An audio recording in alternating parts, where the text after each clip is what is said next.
dia. Halo bro dan sis, kembali lagi di channel PDF alias Pejuang Deadline Film. Para pengejar deadline film dan hanya untuk entertainment. Horror Grand Daughter yang dirilis tahun 2014 adalah film Jepang yang diangkat dari manga dengan judul A Man's Life. Merupakan film romance yang menampilkan perbedaan usia yang jauh, yaitu 20 tahun lebih, antara kedua tokoh utamanya. Buat kalian yang suka konten review film, silahkan dukung channel ini dengan klik tombol subscribe karena akan banyak bahasan konten tentang review berbagai film. Scene diawali dengan memperlihatkan suasana desa di Jepang yang sangat asri dan hijau. Dihiasi oleh rumah-rumah khas Jepang. Di desa tersebut ada seorang nenek yang bernama Towa sedang melakukan pekerjaan mewarnai pakaian bersama cucunya. Anak kecil itu dititipkan di sana karena ibunya sedang melakukan persalinan. Tiba-tiba datang seorang pria berpakaian kemeja putih untuk melihat hasil kain yang telah diwarnai. Kemudian pria itu memeluk Towa dari belakang. Scene berpindah ketika anak kecil itu sedang memperbaiki jam dan ia pun berubah jadi dewasa. Wanita ini bernama Shugumi. Kemudian datang abang tukang pos yang membawakan surat untuk Shugumi. Mereka berbincang mengenai nenek Towa yang sedang dirawat di rumah sakit dan Shugumi berencana menjenguknya setelah selesai melakukan bersih-bersih rumah.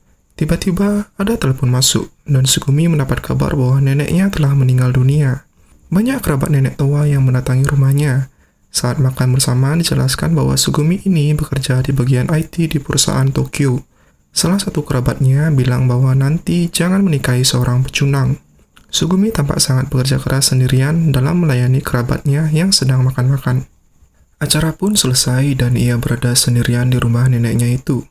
Shugumi kemudian melepas pakaiannya dan terlihatlah pemandangan kulit mulus dan ia mulai membasahi kulitnya. Untung saja tidak terlihat gunung kembarnya ya guys, hahaha. Ia nampak kesepian setelah neneknya meninggal. Keesokan paginya dia terlihat sangat sedih dan saat sikat gigi dia mulai menangis karena teringat dengan neneknya. Saat mengambil koran, ia bertemu dengan pria tua berkemeja putih. Pria tua itu langsung meminta Shugumi untuk membuatkannya kopi lalu mengambil koran yang dipegangnya. Pria itu kemudian berdoa kepada nenek Towa. Scene berpindah ketika pria tua itu membaca koran. Ia mengatakan bahwa ia lebih suka membaca berita kematian terlebih dahulu karena ia merasa beruntung di saat melihat orang yang lebih muda darinya meninggal lebih dulu. Pria tua itu memperkenalkan dirinya kepada Shugumi.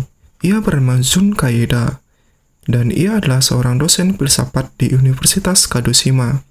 Jun pindah ke kamar kosong di rumah nenek Towa tadi malam. Ia mendapatkan kunci cadangan dari nenek Towa yang diberikan beberapa tahun yang lalu. Shugumi kemudian menanyakan hubungan antara Jun dengan Towa. Jun mengatakan bahwa ia dulu adalah murid Towa saat Towa mengajar seni mencelup di universitas. Ini seni mencelup memang ada ya guys, bukan celup-mencelup belut, hahaha.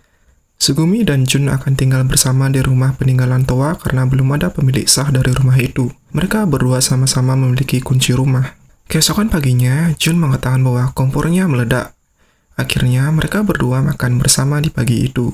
Jun memuji masakan Shugumi yang enak namun bumbunya sedikit berlebihan. Shugumi terlihat sangat canggung. Kemudian, Jun mengatakan bahwa jangan terlalu gugup kepadanya. Jun pun mengatakan bahwa ia melihat mereka 2 hari yang lalu. Shugumi bertanya, mereka siapa? Jun menjelaskan dia melihat gunung kembar Shugumi saat ia sedang membersihkan diri. Saailu aki-aki. Shugumi terkejut dan terlihat sangat canggung dan kesal. Ia pun pergi dari meja makan. Scene berpindah saat Shugumi menemukan daleman Jun di mesin cuci. Jun mengatakan cuci dan gosok aja gak apa-apa. Kemudian Shugumi hanya terdiam. Shugumi di sini ternyata meneruskan pekerjaan mencelup dari Towa. Ia resign dari pekerjaannya di Tokyo yang menjadi IT karena ia tidak bahagia di sana. Padahal Shugumi ini sangat ahli dalam bidang IT. Banyak pria-pria yang bertanya saat Shugumi akan membeli bahan baku mencelup ke pasar. Mereka terkaget-kaget saat melihat ia tinggal di rumah dengan seorang laki-laki tua. Shugumi menjelaskan kalau dia adalah teman nenek Towa dan mengajar di universitas. Namun pria itu menakuti Shugumi dengan mengatakan bahwa laki-laki tua itu mungkin adalah seorang pembunuh dan penculik. Namun Shugumi menghiraukannya. Sesampainya Shugumi di rumah, ia tidak sengaja mendengar pembicaraan antara Jun dengan nenek kayu. Hei kayu, iya nenek tua ramah. Jun mengatakan bahwa ia akan menikahi Shugumi. Shugumi pun terkejut dan menjatuhkan sepedanya. Ia berusaha menjelaskan kepada nenek Kayo kalau itu tidak benar, tapi Kayo tidak menghiraukannya.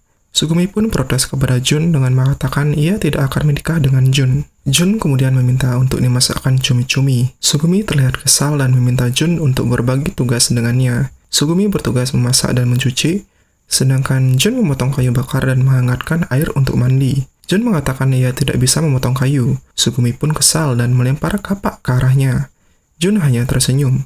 Saat makan malam, Jun lagi-lagi memuji masakan Sugumi, dan ia meminta menambah nasi dan menyodorkan mangkuk ke arah Sugumi. Sugumi pun mau mengambilkan nasi. Kemudian, Jun mengatakan bahwa Sugumi sebenarnya tidak jelek, tapi kurang usaha saja. Ia mengatakan laki-laki tidak akan tertarik jika kamu bersikap murung. Kemudian, Jun mengatakan berhatilah romantis denganku. Sugumi pun terkejut dan mengatakan kau pasti sudah gila. Scene beralih di stasiun kereta api. Sugumi menjemput sahabatnya yang bernama Misaki Akimoto yang akan berlibur di desa Sugumi, sekalian temu kangen dengannya. Mereka pun banyak bercerita tentang berbagai hal. Saat mereka sedang berbahan berdua, Sugumi bercerita ia ingin mencari kebahagiaan di desa tersebut. Dijelaskan juga bahwa Sugumi memiliki mantan pacar bernama Nakagawa. Namun mereka udahan setelah Sugumi mengetahui bahwa Nakagawa ternyata sudah memiliki istri dan anak. Karena itulah ia resign dari pekerjaannya yang menjadi seorang IT dan pergi ke desa neneknya untuk mencari kebahagiaan dan ketenangan. Sugumi merasa bersedih di saat mengingat ia pernah menjadi selingkuhan seseorang. Lalu Misaki mengusap-ngusap rambut Sugumi. Scene berpindah di pagi hari, mereka sedang makan bersama dalam satu meja. Saat Jun dan Misaki berbincang, diketahui bahwa Jun merupakan pria yang menjomblo sampai tua karena belum pernah menikah. Misaki pun meminta maaf kepada Jun karena menanyakan hal yang pribadi dan terlihat tersenyum ke arah Sugumi, memberikan kode kalau Jun itu Jonas, alias jomblo ngenes.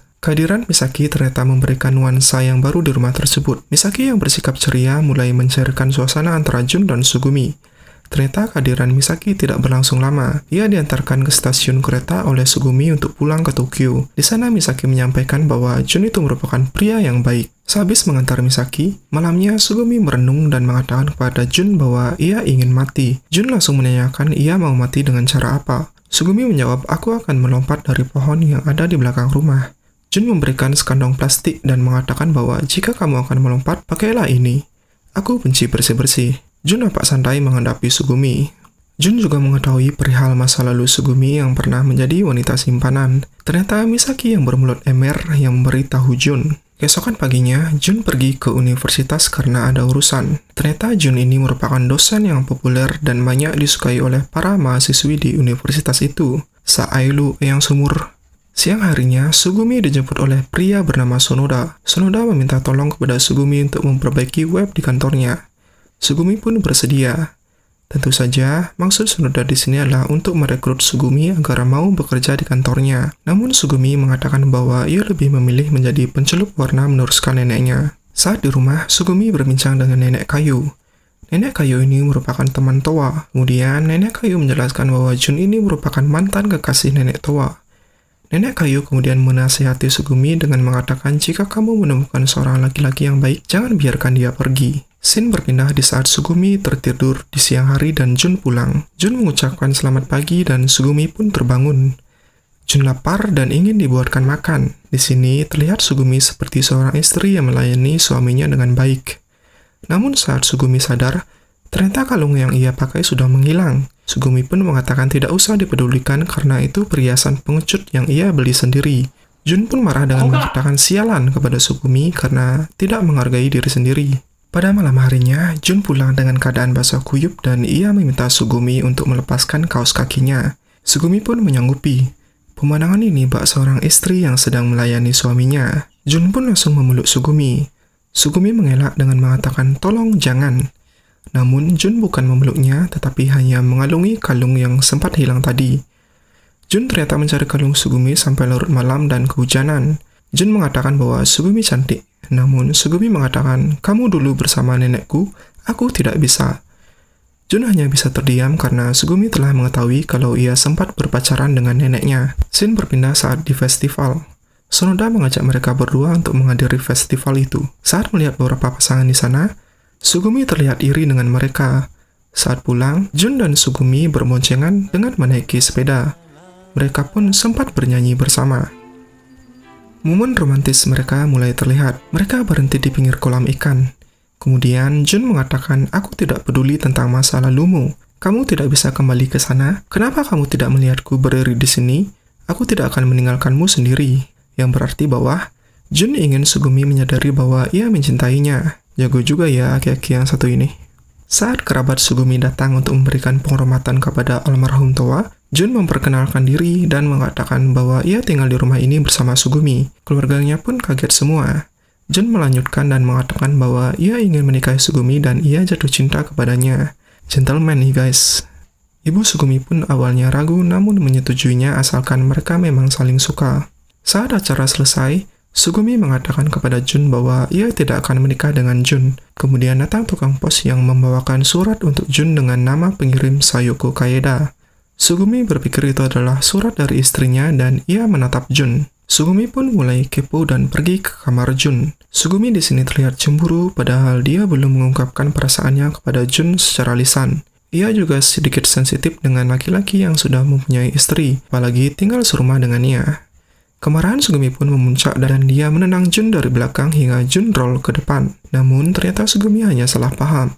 Isi surat yang sebenarnya yaitu berisi pesan dari saudara perempuan angkat Jun yang mengatakan bahwa ibu angkat mereka meninggal 1,5 bulan yang lalu. Sugumi merasa bersalah dan membantu Jun membersihkan bajunya. Scene berpindah saat Sugumi melakukan pekerjaan seperti biasanya. Namun, ia kaget setelah melihat ada bocil yang sedang bermain game di teras rumahnya. Bocil itu bernama Makoto. Sugumi pun mencoba menghubungi ibunya Makoto. Namun, nomor HP ibunya tidak aktif. Kemudian, ia menelpon call center dan diberitahu bahwa ibunya Makoto adalah seorang single mother dan nenek tua pernah meminjamkan ibunya uang. Jun pun berpikir bahwa ibunya menelantarkan Makoto.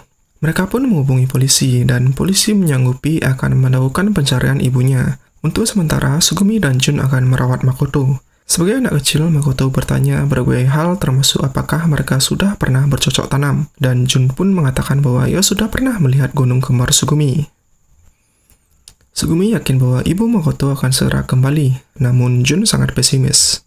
Makoto menghiasi hari-hari Jun dan Sugumi. Dari cara Jun memperlakukan anak itu, bisa dikatakan bahwa Jun seandainya dia jadi seorang bapak, adalah tipe bapak yang kolot, galak, dan sangat disiplin. Di sisi lain, Sugumi terlihat sama seperti kebanyakan ibu, yang tidak tegaan dan mudah menyerah kepada anaknya. Sugumi juga mulai merasakan ikatan dengan anak tersebut. Banyak cerita yang mereka bertiga alami, seperti saat Sugumi akan membelikan Makoto baju. Saat Makoto mengatakan bajunya jelek, Jun memarahinya dengan mengatakan jangan pilih-pilih, kamu nggak bayar itu. Kemudian Jun menyuruh Sugumi untuk membelikannya yang paling murah. Pada saat Jun sedang memotong kayu, Makoto disuruh membantunya menyusun kayu yang sudah dipotong. Jun mengatakan kamu nggak makan gratis, jadi kamu harus bekerja. Dan Jun menyuruh Makoto untuk mengangkat kayunya 3-3, seperti anak laki-laki. Sudah seminggu saat Makoto ditelantarkan. Ketika Makoto mengetahui bahwa ibunya telah menelantarkannya, ia pun minggat dari rumah itu. Sugumi serta Jun pun panik dan mulai mencarinya. Sampai malam hari, akhirnya mereka menemukan Makoto di sebuah stasiun. Jun memarahinya karena telah membuat Sugumi khawatir. Kemudian Jun memeluk Makoto. Sebenarnya, Jun di sini juga merasa khawatir, namun ia gengsi mengatakannya. Keesokan harinya, ternyata ibu Makoto datang menjemputnya. Jun memberikan surat kosong kepada Makoto. Namun, Makoto bilang tidak bisa menulis. Kemudian, ia disuruh menggambar lingkaran besar jika ia dalam keadaan baik-baik saja. Saat Makoto akan berangkat, Jun menyuruh Makoto untuk berterima kasih kepada Sugumi karena sudah merawatnya. Ia pun berterima kasih kepada Sugumi dan Jun. Jun dan Sugumi pun mulai mengejar mobil Makoto. Makoto menangis dan mengatakan selamat tinggal. Sugumi mulai menangis. Dan Jun mengatakan berhentilah menangis sambil memberikan tisu magic, maksudnya tisu, kepada Sugumi. Jun bilang Makoto akan berhenti makan hamburger karena sekarang ia pasti lebih suka masakannya Sugumi. Scene berpindah saat ibunya Sugumi datang berkunjung. Ibunya menyuruh mereka untuk melakukan sebelum mempunyai seorang anak. Tentu saja maksud melakukan di sini adalah indahawe sedap. Kemudian Sugumi bilang ke ibunya bahwa ia berhenti dari pekerjaan seorang IT dan ingin melakukan celup warna seperti yang nenek lakukan. Jun memungkuk kepada ibunya Sugumi bahwa ia akan menikahi anaknya. Ibunya pun ikut memungkuk. Nampaknya ibunya sangat merestui hubungan mereka. Scene berpindah saat ibunya sudah pulang. Sugumi mengambil buku coretan milik Jun. Jun pun mengejarnya, namun Sugumi terus mengerjainya. Tidak disadari mereka berdua terjatuh dan Jun menindih Sugumi dari belakang. Mereka pun terdiam. Dan Jun mulai melakukan aksinya dengan membuat Sugumi terdiam dan geli-geli suka. Hebat juga ya aki-aki ini bisa asilolai dengan seorang gadis. Ya, kalian tahulah abis ini mereka ngapain. Mantap kuadrat tidak terhindarkan lagi. Jun selanjutnya mengajak Sugumi ke Kyoto. Di sana mereka berdua memberikan penghormatan kepada ibu angkatnya Jun yang sudah meninggal. Ternyata Jun ini sudah populer di kalangan para gadis saat ia masih di SMA. Dulu Jun ini merupakan seorang anak korban penelantaran seperti yang hampir menimpa Makoto. Ia pun diangkat oleh anak orang kaya bersama anak lain yang bernasib sama. Scene berpindah ketika mantan pacar Sugumi yaitu Nakagawa mendatangi rumah Sugumi. Saat melihat Jun, Nakagawa mengira bahwa Jun adalah bapaknya Sugumi. Namun Jun mengatakan bahwa ia adalah pacarnya. Nakagawa mengatakan bahwa perceraiannya sedang diproses dan mengajak Sugumi menikah dengannya. Jun dan Nakagawa pun bergelut. Saat mereka berdua tersungkur, Sugumi lebih memilih perhatian kepada Nakagawa dan mengajaknya ke rumah sakit. Ternyata ia mengalami retak tulang. Nakagawa kembali melamar Sugumi di rumah sakit. Namun Sugumi mengatakan sudah banyak yang terjadi pada dirinya saat ia jauh dari Nakagawa, dan ia mengatakan tidak akan menikah dengan Nakagawa. Scene pun berpindah saat Sugumi pulang ke rumah. Namun ia mendapati bahwa Jun tidak ada di rumah. Ternyata Jun pergi dari rumah karena ia merasa cemburu karena Sugumi terlebih dahulu menolong Nakagawa ketimbang Jun saat mereka bergelut. Sugumi pun merasa sangat khawatir karena takut Jun tidak akan kembali lagi.